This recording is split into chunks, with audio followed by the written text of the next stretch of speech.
বেচা কিনা কম থাকলে আর অলস বয়ে থাকলে শরীরে বাতের ব্যথা কামড়া কামড়ি শুরু করে দেয়। সাংবাদিকরা করছে তাঁত করে কলতা ভরা সড়কতে ঘুরে আইলে বাতের ব্যথা ভালো হয়ে যাবো। পরে দিয়ে বড় বড় গাতা আমি চিন্তা করতেছি সর্বনাশটা হচ্ছে না তো পড়লে মরবাম। ঘরে ট্রাস করে হাল মারে নামে হরি যে আমি সিঙ্গেল মানুষ হন বিয়া সাজি লইছে না এই বয়সে মরে গেলে তো কাম হারাই।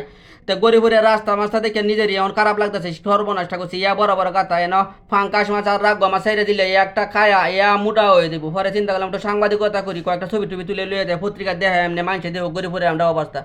গরিবের এই অবস্থা দেখে মনে হচ্ছে গরিবের মা বাপ নাই ঠিক আছে নাইলে এটা আপাতত সংসার করণ গেল এনে দুই একটা গাড়ি করে উল্টা তার সর্বনাশ কাম হয়ে দেবো।